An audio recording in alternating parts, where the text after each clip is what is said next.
Welcome to Isha's Kitchen. അപ്പോൾ ഇന്നത്തെ നമ്മുടെ വീഡിയോ വളരെ ഹെൽത്തി ആയിട്ടുള്ള ഒരു ഐറ്റമാണ്. വേറൊന്നുമല്ല, ഡേറ്റ് സിറപ്പാണ്. അപ്പോൾ ഡേറ്റ് സിറപ്പ് ഉണ്ടാക്കാൻ വേണ്ടി ഞാനിവിടെ 400 ഗ്രാം ഈത്തപ്പഴം എടുത്തിട്ടുണ്ട്. ഇനി നമുക്കത് നന്നായി ഒന്ന് കഴുകി കുരു കളഞ്ഞെടുക്കണം. അപ്പോൾ ഞാൻ ഇവിടെ കഴുകി എടുത്തിട്ടുണ്ട്. ഇനി നമുക്കതൊന്ന് കുരു കളഞ്ഞെടുക്കാം. അപ്പോൾ പഞ്ചസാരയുടെ ഉപയോഗം കുറയ്ക്കാനൊക്കെ ആഗ്രഹിക്കുന്നവർക്കൊക്കെ അവരുടെ ഡയറ്റിൽ ഉൾപ്പെടുത്താൻ പറ്റിയ നല്ലൊരു ഐറ്റമാണ് കേട്ടോ ഡേറ്റ് സിറപ്പ്. ഇപ്പോൾ ഓട്സ് കഴിക്കുന്നവരാണെങ്കിൽ അവർക്ക് അതിൽ പഞ്ചസാരയ്ക്ക് പകരം കുറച്ച് ഡേറ്റ് സിറപ്പ് ഉപയോഗിക്കാം. അപ്പോൾ ഞാനിവിടെ എടുത്തിട്ടില്ല 400 ഗ്രാം ഈത്തപ്പഴം കുരു കളഞ്ഞെടുത്തിട്ടുണ്ട്. ഇനി നമുക്കതൊരു സോസ് പാനിലേക്ക് ഇട്ട് കൊടുത്ത് അത് മുങ്ങാൻ ആവശ്യമുള്ള വെള്ളം ഒഴിച്ചു കൊടുക്കാം. കുട്ടികൾക്കൊക്കെ പലഹാരം കഴിക്കുമ്പോൾ പഞ്ചസാര അതല്ലെങ്കിൽ ജാമൊക്കെ അതിന് കൂടെ കഴിക്കാൻ ഇഷ്ടമാണ്. അപ്പോൾ അതിന് പകരമായിട്ട് നമുക്ക് ഈ ഡേറ്റ് സിറപ്പ് കൊടുക്കാം. അതാകുമ്പോൾ കുറച്ചും കൂടി ഹെൽത്തി ആയിരിക്കുമല്ലോ. അപ്പം ഞാനിവിടെ ഈത്തപ്പഴം മുങ്ങാൻ ആവശ്യമുള്ള വെള്ളം ഒഴിച്ച് കൊടുത്തിട്ടുണ്ട്. ഇനി നമുക്ക് ഹൈ ഫ്ലെയിമിൽ 2 മിനിറ്റ് വെച്ചതിന് ശേഷം ലോ ഫ്ലെയിമിൽ ഒരു 8 മിനിറ്റ് കൊണ്ട് വെച്ചൊന്ന് വേവിച്ചെടുക്കാം.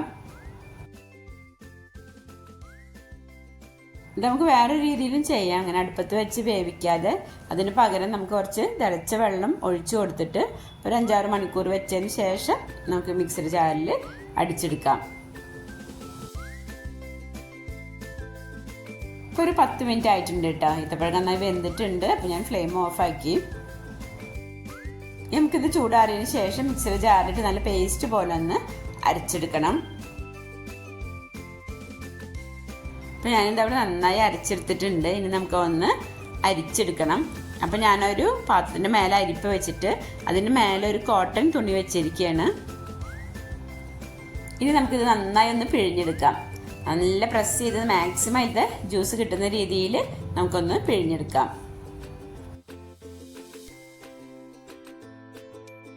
ആദ്യം അരിപ്പയിലിട്ട് നന്നായി പ്രസ് ചെയ്ത് അരിച്ചെടുത്തതിന് ശേഷം കിട്ടുന്ന ആ ഒരു ജ്യൂസിന് നമുക്ക് കോട്ടൺ തുണിയിൽ വെച്ചിട്ട് പിഴിഞ്ഞെടുക്കണമെങ്കിൽ അങ്ങനെ ചെയ്യാം. പക്ഷേ ഇങ്ങനെ ചെയ്യാനാണ് കൂടുതൽ എളുപ്പം. ഞാനിത് നന്നായി പിഴിഞ്ഞെടുത്തിട്ടുണ്ട്. ഇനി നമുക്ക് ഇത് വേസ്റ്റ് ആക്കണ്ട കേട്ടോ. ഇതൊരു എയർടൈറ്റ് കണ്ടെയ്നറിലാക്കി നമ്മൾ ഫ്രിഡ്ജിൽ വെക്കുകയാണെങ്കിൽ നമ്മൾ മിൽക്ക് ഷേക്കൊക്കെ ഉണ്ടാക്കുമ്പോൾ നമുക്ക് അതിലേക്ക് ഉപയോഗിക്കാം. അപ്പോൾ ഇത്രയും ജ്യൂസാണ് നമുക്കതിൽ കിട്ടിയിട്ടുള്ളത്. ഇനി നമുക്കിതൊന്ന് വറ്റിച്ചെടുക്കണം. അപ്പോൾ ഇനി നമുക്കൊന്ന് വറ്റിച്ചെടുക്കാം. ഒരു ചൂട് കട്ടിയുള്ള ഒരു പാത്രം വെക്കണം. ഞാൻ വേവിച്ച ആ ഒരു സോസ് പാൻ തന്നെയാണ് ഇതിന് വേണ്ടി എടുക്കുന്നത്. അപ്പോൾ ഞാൻ അരിച്ചെടുത്തിട്ടുള്ള ജ്യൂസ് മുഴുവൻ അതിലേക്ക് ഒഴിച്ചു കൊടുക്കുന്നുണ്ട്. ഇനി നമുക്ക് അടുപ്പത്ത് വെച്ച് ഫ്ലെയിം ഓൺ ചെയ്യാം. അപ്പോൾ നമുക്ക് ഹൈ ഫ്ലെയിമിൽ ഒരു 2 മിനിറ്റ് തിളപ്പിച്ചതിന് ശേഷം ഒരു മീഡിയം ഫ്ലെയിമിൽ വെച്ച് നമുക്ക് ഒന്ന് വറ്റിച്ചെടുക്കാം.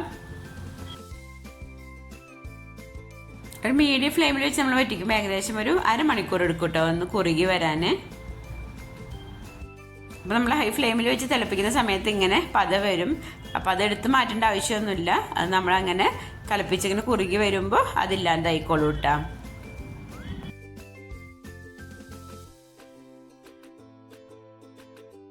ഞാൻ 2 മിനിറ്റ് ഹൈ ഫ്ലെയിമിൽ വെച്ചതിന് ശേഷം ഇനിയിപ്പോൾ മീഡിയം ഫ്ലെയിമിലേക്ക് മാറ്റുകയാണ്.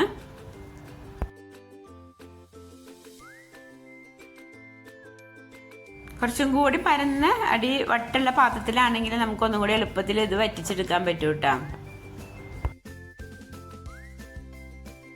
അപ്പോൾ ഇതാ നമ്മുടെ ഡേറ്റ് സിറപ്പ് ഇവിടെ ഒരുവിധം കുറുകി വന്നിട്ടുണ്ട്. ഇത് നമുക്ക് വളരെ ഈസി ആയിട്ട് ഉണ്ടാക്കാൻ പറ്റുന്ന ഒരു ഐറ്റമാണ്. അപ്പോൾ ഇതാ നമ്മളെ ഡേറ്റ് സിറപ്പ് നല്ല പാകത്തിനുള്ള കട്ടിയായിട്ടുണ്ട്. ഇനി നമുക്ക് ഫ്ലെയിം ഓഫ് ചെയ്യാം.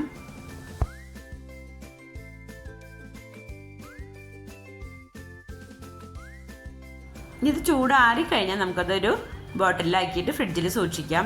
അത് നന്നായി ചൂടാറിയിട്ടുണ്ട്. കട്ടിയൊക്കെ നല്ല പാകമായിട്ടുണ്ട്. അപ്പോൾ ഞാനിതൊരു ഗ്ലാസ് ബോട്ടിലേക്ക് ഒഴിക്കുകയാണ്.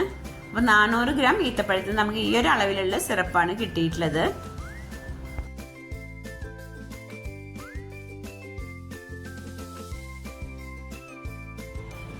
അപ്പോൾ നമ്മളുടെ ഡേറ്റ് സിറപ്പ് പാകത്തിനുള്ള കട്ടിയായിട്ടുണ്ട്. ഈ ഒരു കൺസിസ്റ്റൻസിയാണ് നമുക്ക് വേണ്ടത് കേട്ടോ.